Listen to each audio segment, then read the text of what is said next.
Well, today we're going to talk about compasses. With everything that's going on in the world today and the craziness, and we never know when the tech that we have and the things that we use are going to be cut. Power, computers, the tech industry as a whole, doing the things they're doing. We never know when everything may be shut down.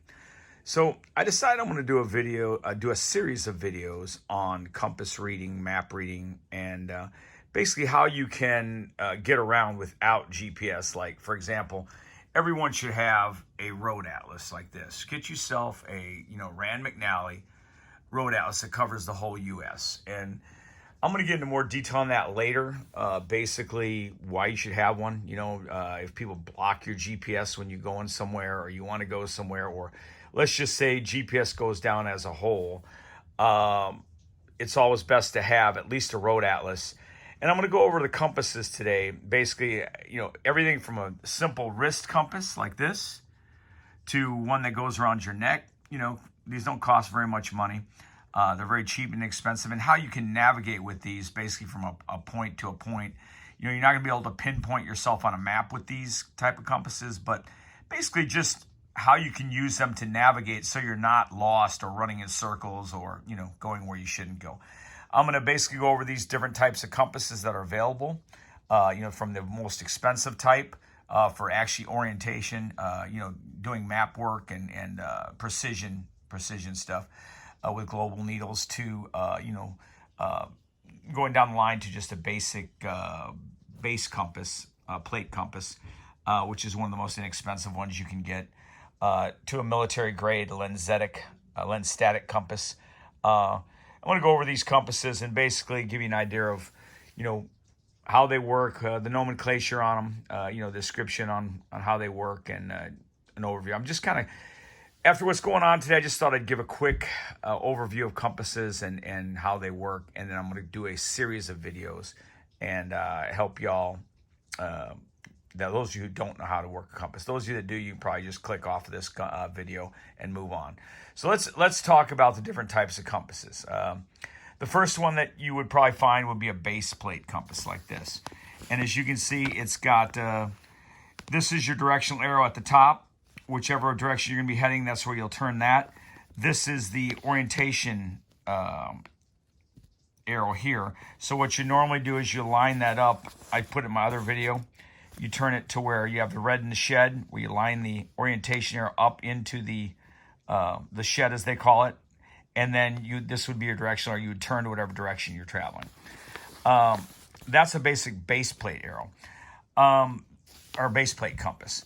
The other type of compass you can have is the same thing. It's a base plate, but it has a mirror and a directional sighting thing on top, so that you can sight with it. It has a line down the mirror. Same thing, you'll put the red in the shed, and you navigate by the numbers that are lined up here with your directional arrow here. And I'll get into more detail on that. Right now I'm just giving you an overview on these different types of compasses and how they work. And I'm not going to get into whether they're 1/24 or 1/50 or whatever for the map reading. And then you have the more precision compass, which is done for precision map reading. This has a global needle. And what the global needle means is that if you see here on the needle, it's balanced for there's 5 zones in the world. And if you're below the southern hemisphere, you start falling into zone 2, 3, 4, and 5. The lower you go, like if you get into Australia or, the lower hemisphere, the needle will be pulled at such an angle backwards that it wouldn't rotate. So they balance it. So it's a 20-degree offset. So when you notice the needle on this, it has a little bit of a pitch to it. And the reason why the global needle has a pitch is that when you're in the southern hemisphere, this will stabilize it and keep it so that it's not dragging on the bottom of the compass. So when you see global needle, that's basically what that means, is that the needle is balanced so that it doesn't drag when you get in, the southern hemisphere. If you're not going to some southern hemisphere, you don't have to worry about that. The other thing I like about these compasses, if you see right here, see if I can do this. I'm doing it by my one hand. You see the azimuth number here, or bearing or heading. Military calls them azimuth. Civilians call them bearing or heading. It's basically a directional line that you're following. The number at the top is going to be the direction that you're traveling. That's 90. So that's the direction you're traveling. And this one here behind it is your back azimuth or your return azimuth, which is 270. These precision compasses give you the back azimuth already, so you don't have to use my 180 rule, to read what is the back azimuth. This one has the forward azimuth and the back azimuth. That's one of the reasons why I bought this particular compass for my wife. It's a little bit easier. You don't have to do the, subtract the 180 or add the 180 as I talk about in my other video.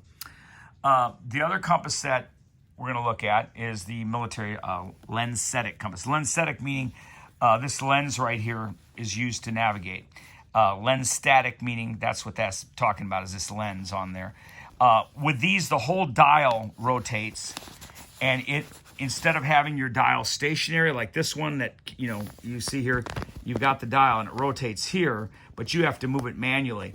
This one is, when you rotate, when you turn it, it rotates itself, so that when it seeks north, whatever line lines up here, this will be your direction of travel on this line here.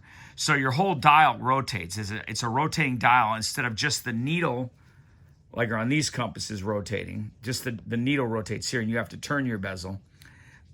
Your dial and bezel on this goes with the actual compass needle, as you can see.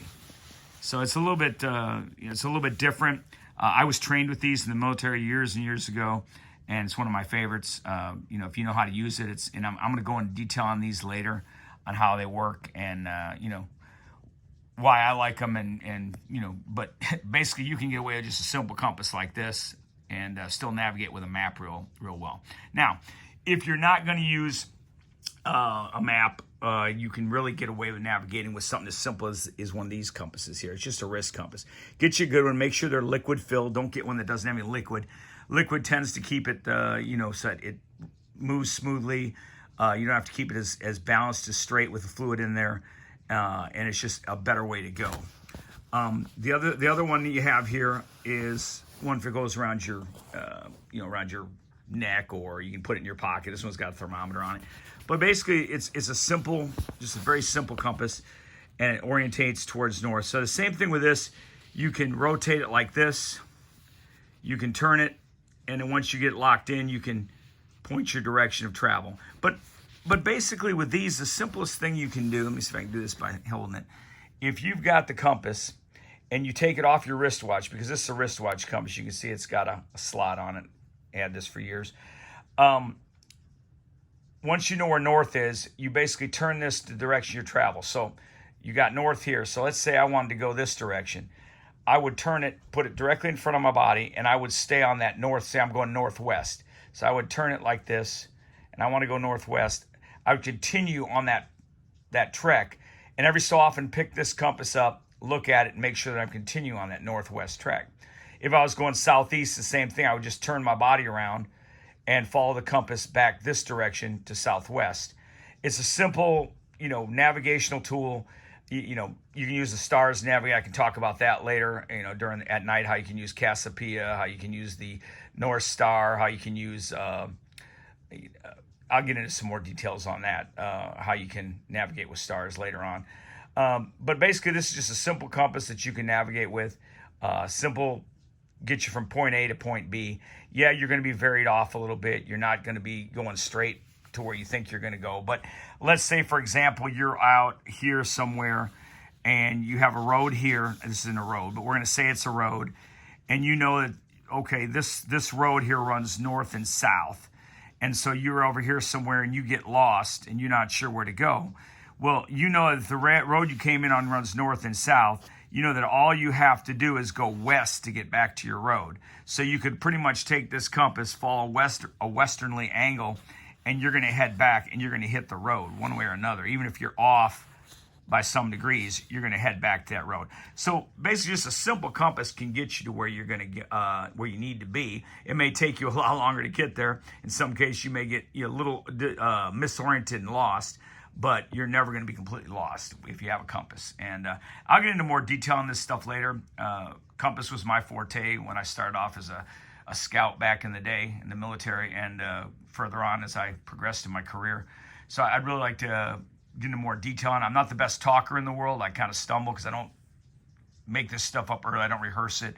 But I will do a better job in the future on the videos that I'm going to give on how to do map reading, how you can get these maps for free, and having, you know, at least a road atlas like this in your truck or in your car, just so you have basic roads in case they cut power, cut our services down, and things get real hairy. So we'll get back on more items on compasses and how to navigate. And I'm going to do a series on these, I've decided, and I'll come back and I'll try to be a little bit less humming and jamming along here with my speech.